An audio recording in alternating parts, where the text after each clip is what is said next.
Kai glanced behind him as he spoke, his voice heavy with concern. He muttered that it seemed his father had finally quenched his thirst. He wasn't sure how Angie had ended up so far from home, but he warned her that the forest, and the island as a whole, was a dangerous place. He urged her to hold on just a little longer.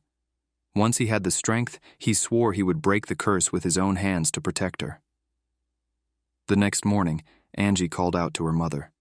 Her mother, just about to wake her, greeted her with a warm, "Good morning." Angie asked, a bit confused, how she had gotten home the previous night. Her mother was puzzled and asked what she meant. Angie explained she had been out last night, but her mother seemed unaware of this.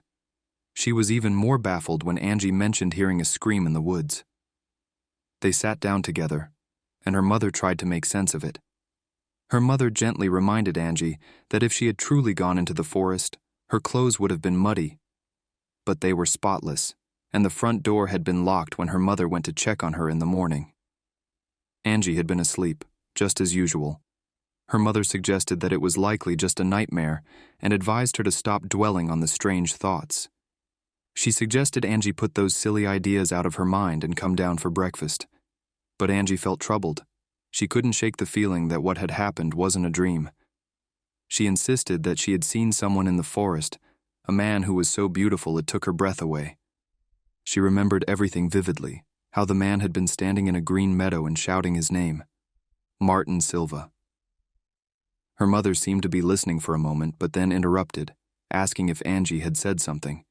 Angie quickly denied it, brushing it off as nothing. She decided that telling her mother would only make her think even more strangely of her. Instead, she resolved to investigate on her own to find out whether Martin Silva really existed.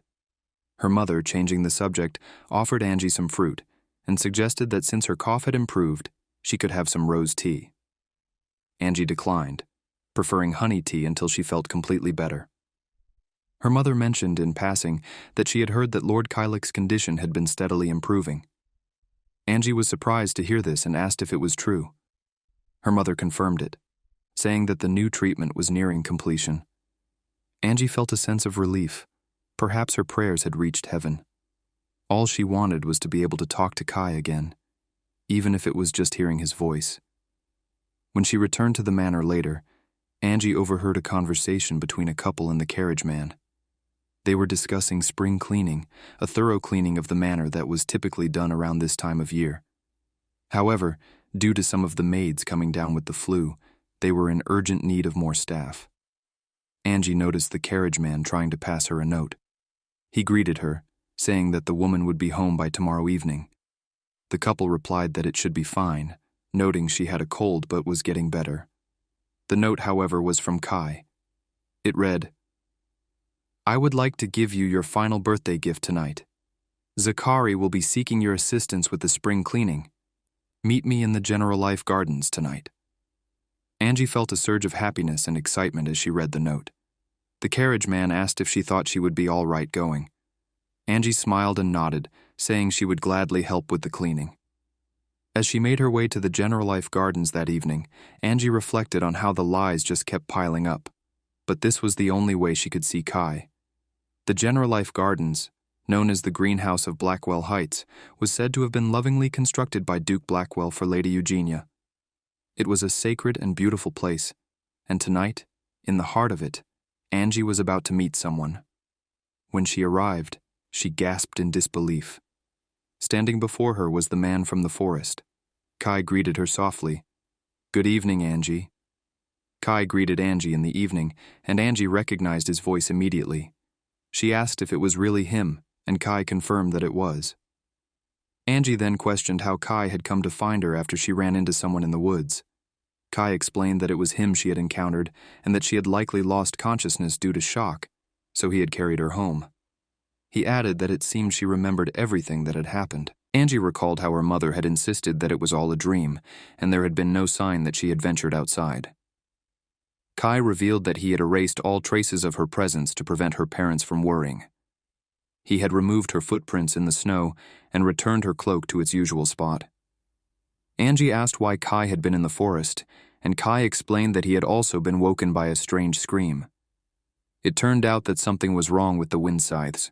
which was the source of the noise. Jerome had informed him later, but oddly, no one else had gone out to investigate except for Angie. Angie agreed, still uncertain about the origin of the scream, wondering if it could have really come from the wind scythes. She had been sure it sounded human. Kai then asked her if she liked her birthday gift. Angie, blushing, admitted that she had often imagined the person who had given it to her, but had never expected someone as striking as Kai. Kai then asked if he could step closer, assuring her that she could push him away if she felt uncomfortable, and that he would respect her wishes. Angie thought to herself how she couldn't bring herself to reject him. In the next moment, Kai kissed her. Angie felt her heart pounding and her mind overwhelmed by the sweetness of his breath. She felt as if ecstasy were washing over her, and it was clear to her that this was no dream. She couldn't believe she had kissed Kai, the heir to House Blackwell. Kai then asked if Angie was all right. Angie responded that she wasn't, and Kai worried that he had done something she didn't want. Angie assured him that it wasn't that at all, and that she had wanted it, but she was concerned about their different circumstances. Kai reassured her, telling her that she didn't need to worry about their differences. He reminded her of how precious she was to him. Suddenly, the sound of glasses shattering was heard. Kai's father, in a conversation with Jerome, expressed that Kai was more precious to him than anyone else, and he wished for his son to live a life free from harm. He instructed Jerome to do whatever was necessary, whether it be new drugs, witchcraft, or a remedy, to save Kai, no matter the cost. Kai asked Angie if she felt the same way about him, but quickly added that if she didn't, that was a different matter. Angie reassured him that she did feel the same way. She explained that she had waited for this moment for a long time, praying every night and envisioning the moment when they would finally stand face to face. She had hoped for the day when she could speak to him while looking into his eyes, but given her humble background, she wasn't sure if they could ever grow closer. Kai then shared that his late mother had been the daughter of his father's piano tutor. Angie was surprised by this revelation, admitting that she had always assumed Kai's mother came from a family of equal standing to House Blackwell. Kai explained that being Kylik Blackwell should not pose any problems for their relationship. He said all he wanted was an answer that came from her heart. Angie, feeling her heart pound uncontrollably, thought to herself that she wasn't sure what her heart truly wanted, but she knew she felt the same way about him. Summoning her courage, she decided to be brave and said aloud that she felt the same. Kai then embraced Angie, and as they did, someone watched from a distance, clearly displeased by the moment. Meanwhile, Martin was struggling with disturbing dreams. He had seen a blonde girl in his dreams repeatedly, and the man she was with was Kylik Blackwell, who had introduced himself as the heir to House Blackwell. Martin found this odd and troubling, especially since he had never met the girl before. He wondered if these dreams were real or just coincidences, but he couldn't shake the feeling that something more was at play, connected to the Trieste imperial family's recognition of Kylam as an official religion and the mysterious events on Cullinan Island.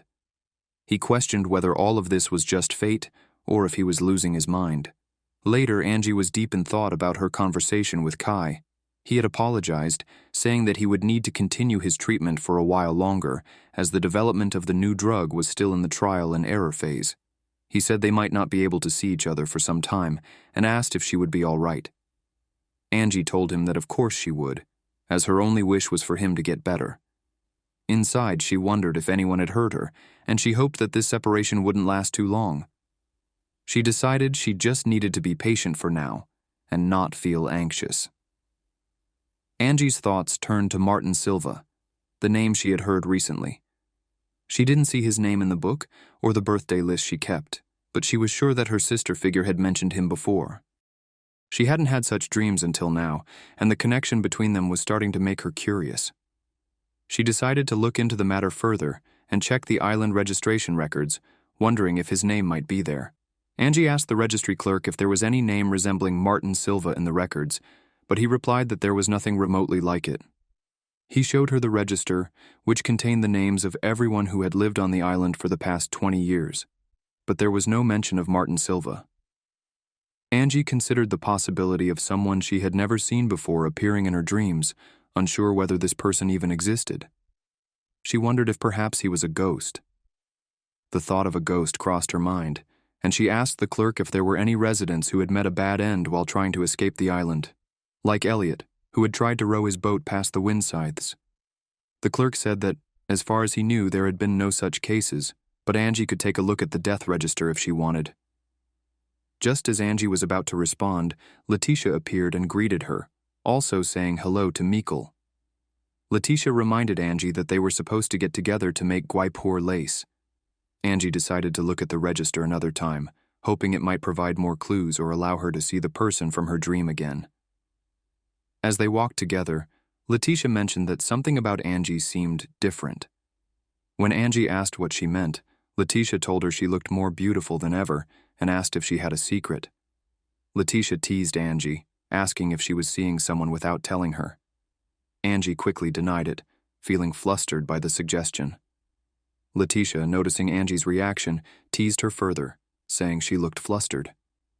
The group was soon joined by other women, who asked if Angie and Letitia were ready to go to the sewing room. Angie greeted them, but then paused, wondering if there should be one more person with them.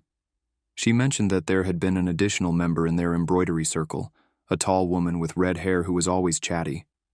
The women questioned whether Angie was sure, suggesting that she might be mixing up her memory with one of the characters from her books. Angie was certain, though, that the woman used to embroider with them.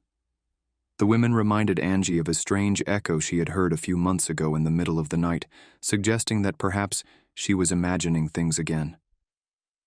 Just as the conversation was about to continue, Hester arrived and greeted the group. She looked at Angie and then told the women to go home. When one of the girls asked if something was wrong, Hester replied that Duke Blackwell had passed away that morning. Meanwhile, in the castle, Jerome stood near the Duke's body, waiting. Kai arrived and knelt beside his father. He remarked on how strange it was that his father had finally closed his eyes, yet it felt as though he had never truly been alive. Kai reflected that his mother must have seemed the same to his father, his remedy, his original sin, and the only person he ever loved. Kai was struck by these thoughts. After his mother's passing, his father had succumbed to madness, accepting any blood transfusion that was available. Kai wondered what his own fate would be, questioning whether he would be able to break the curse and reclaim a life of his own. Angie sat in a dark room, overwhelmed with grief, lamenting the sudden passing of Duke Blackwell. She had heard his condition had worsened, but she never expected his death to come so quickly. Concerned about Kai, she wondered if he was struggling with the grief on his own. Her mother entered and asked if she could come in. Angie, still in her sorrow, responded affirmatively and then inquired about her father. Her mother informed her that he had just left to assist with the funeral preparations and that they would need Angie's help too. Angie was surprised, asking what she could possibly do. Her mother explained that it would take a few days for everything to be in order, and in the meantime, they would need her assistance with some tasks, just like before. Angie, willing to help, accepted, though a part of her wondered whether this was also an opportunity to see Kai again, or if it was his way of summoning her. Her mother reassured her, stating that there was no need to worry. She explained that Duke Edward Blackwell was gone, and now they had a new duke, Duke Kylik Blackwell. Life would continue under the grace of House Blackwell, and Angie needed to understand that. Angie nodded, still uncertain about the future. She expressed her concerns about Lord Kylik's ongoing treatment, unsure if he would ever recover. Her mother acknowledged that if his condition did not improve, he might need to seek additional treatment outside the island. Angie was shocked by this suggestion, questioning how they could leave the island given the dangerous waters filled with sharks and poisonous gases surrounding it. Her mother, though acknowledging the dangers, told her to listen carefully. She revealed that 2 or 3 times a year, the sharks migrated, and during a red full moon, it became possible to sail across the sea. The late Duke had tried to cross the sea 8 years ago to obtain medicine, but a storm forced him to return before he could find the cure. He never told anyone about the crossing, because it could have led people to make dangerous attempts to leave the island. Without understanding the moon's cycle, they could have ended up like Elliot, who had died attempting to leave. Angie was left wondering if the mainland was as dangerous as she had been led to believe. Her mother clarified that the Duke had only sought to cross out of desperation for medicine, and warned her not to entertain any foolish ideas about leaving the island. She emphasized that what she had just shared was to remain a secret and that Angie must never tell anyone.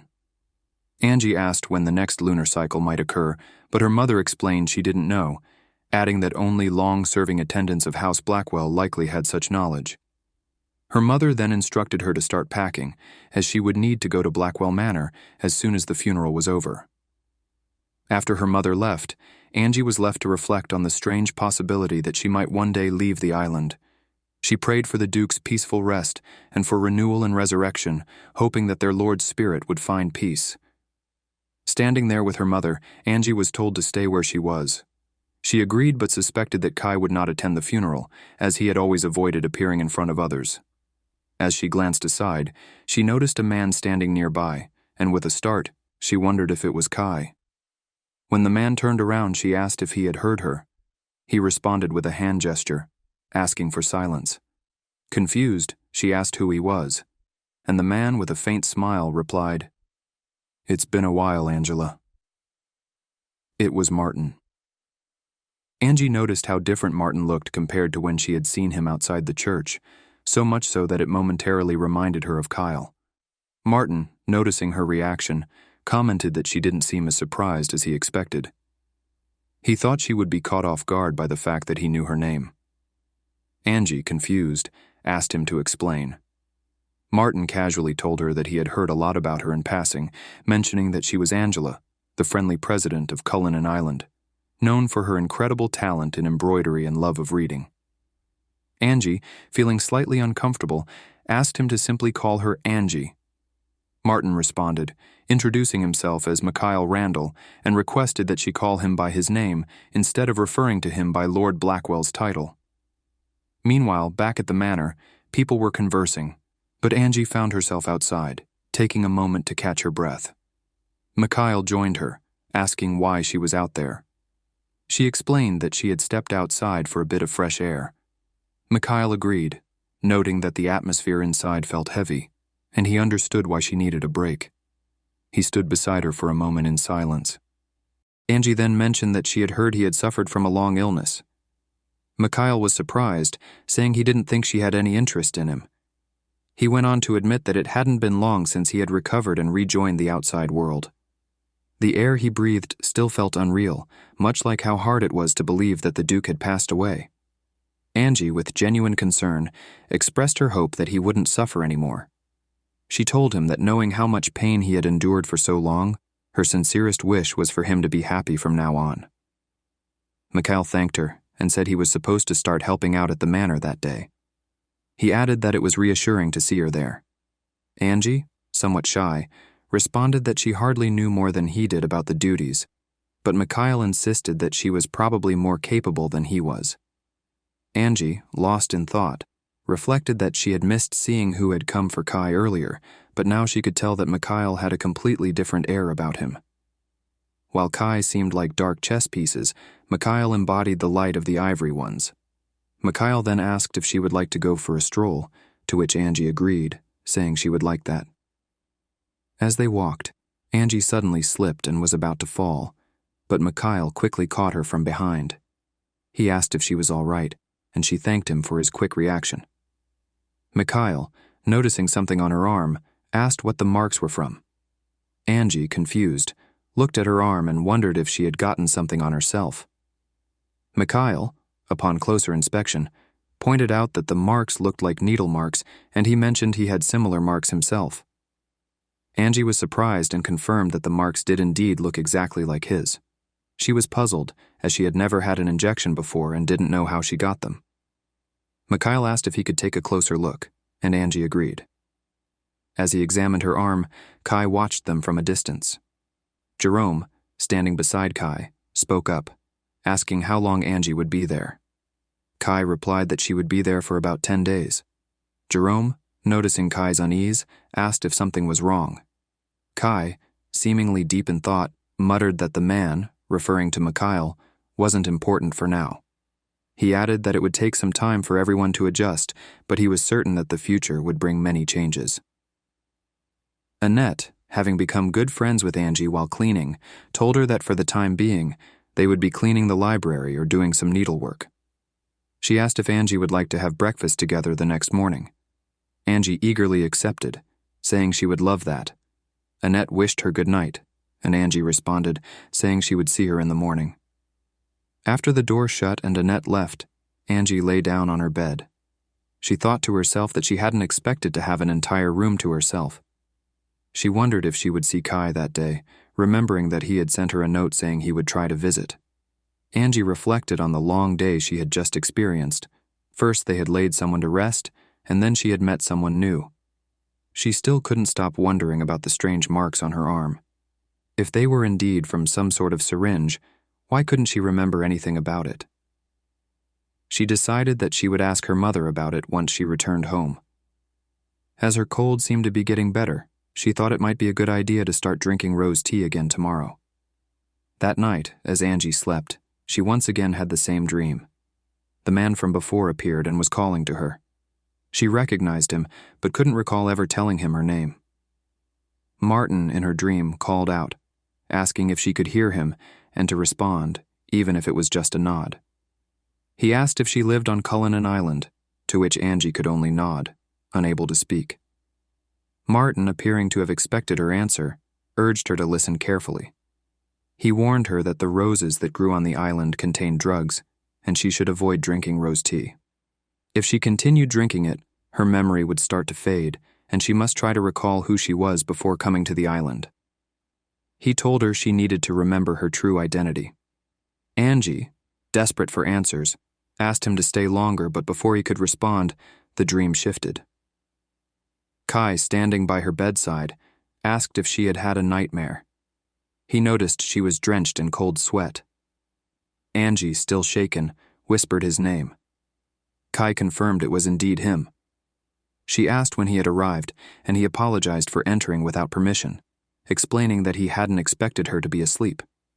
He mentioned he had sent her the note but had a lot of things to take care of, so he had planned to stop by briefly and catch a glimpse of her.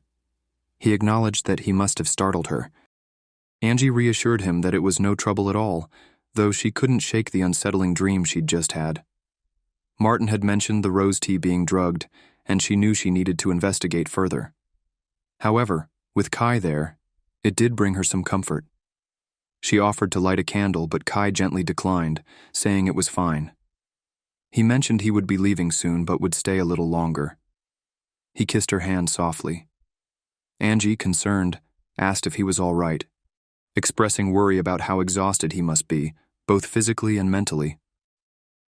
Kai, remembering Angie's recent encounter with Mikhail, reassured her that he was fine.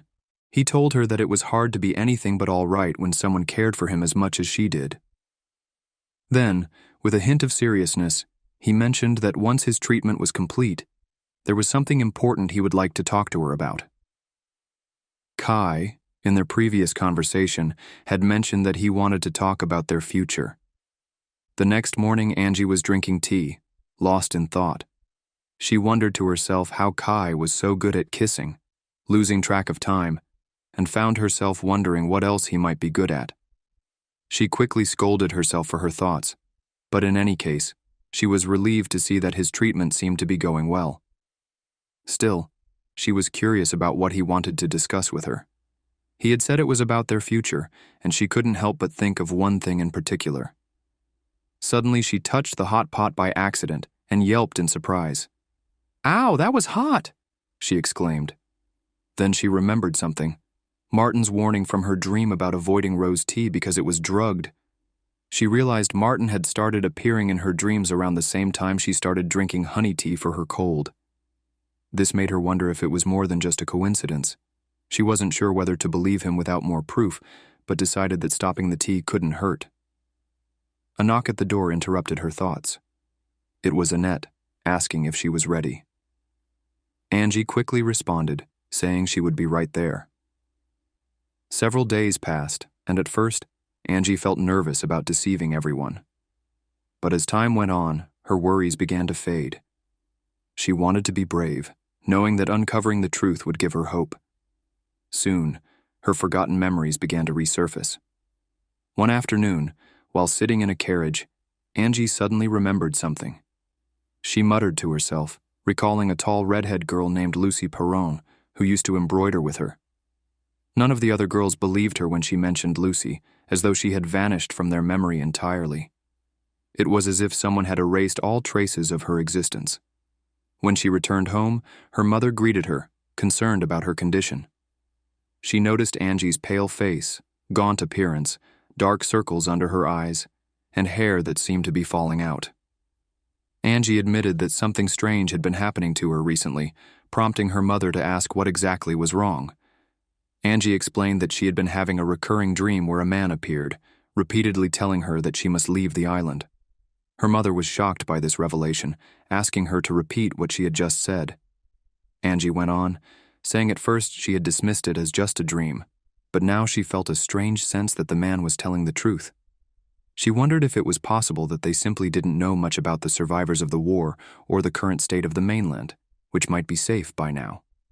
Her mother was alarmed by her words, saying this couldn't go on, and told Angie that she would take her to see Dr. Johnson first thing the next morning. Angie, confused, asked why, as she hadn't felt unwell. She simply wanted to tell her about her dream. Her mother, however, insisted that she should stop entertaining such absurd thoughts, blaming her reading habits for making it hard for her to distinguish between fantasy and reality. She advised Angie to stop reading for now and focus on embroidery instead. Angie, feeling silenced, didn't respond. Later that night, as Angie slept, her mother entered her room quietly. She had a bottle in hand, filled with a blue liquid.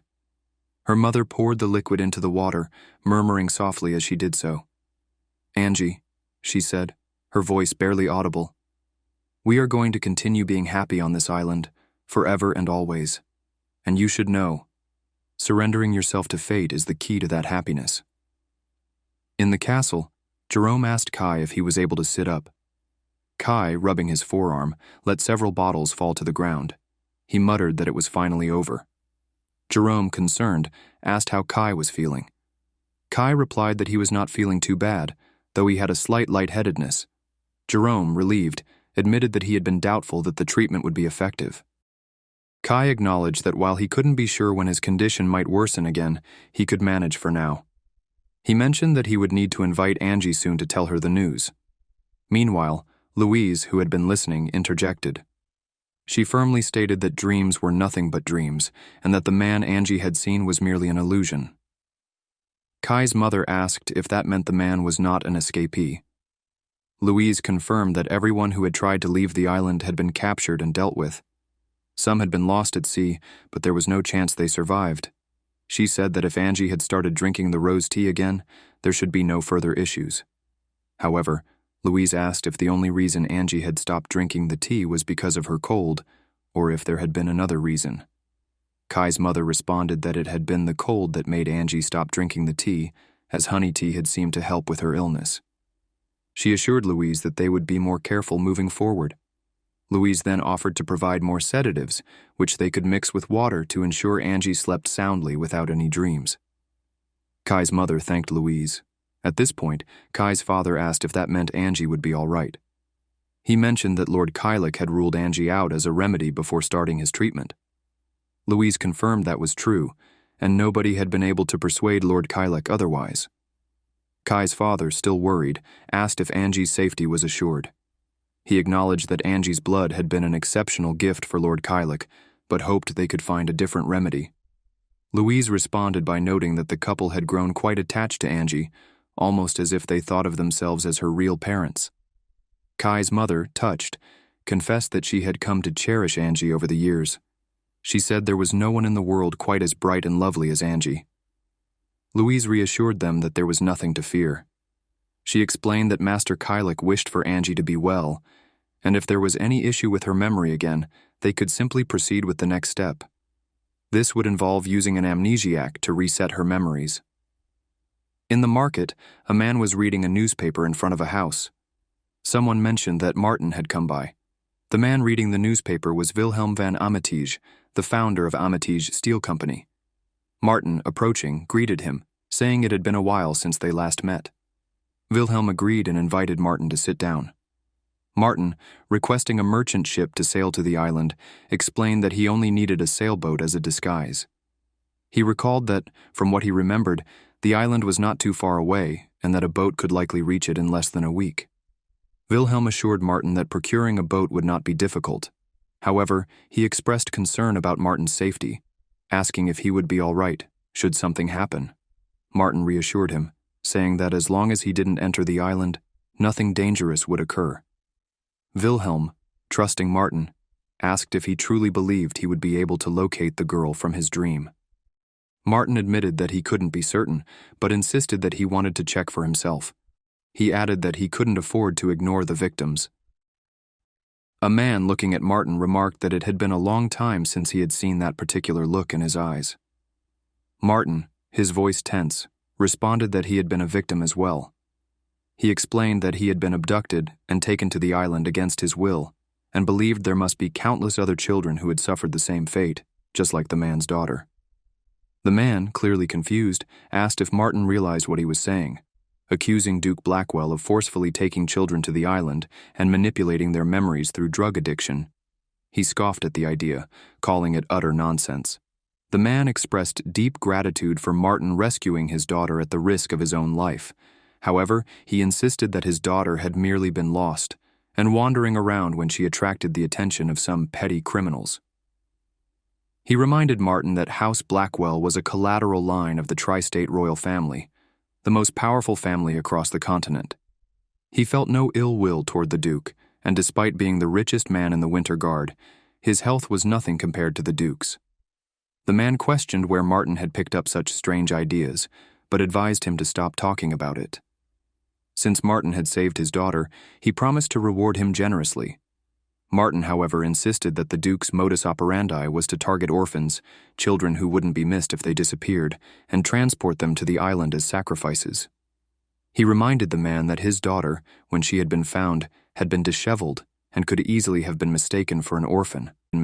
Martin refused any reward, asking instead that the man use the money for the good of the country's children, to ensure they wouldn't be left vulnerable like he had been, and to prevent them from being dragged to the island. The man, still skeptical, asked why House Blackwell would have established such a secretive organization if it was just about land for drug cultivation.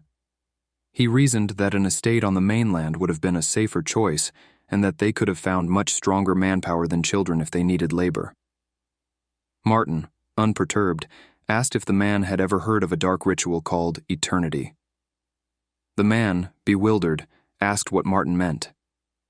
Martin explained that around 10 years ago, House Blackwell had begun practicing this forbidden ritual, which required the flesh and blood of children to obtain something humans should never covet.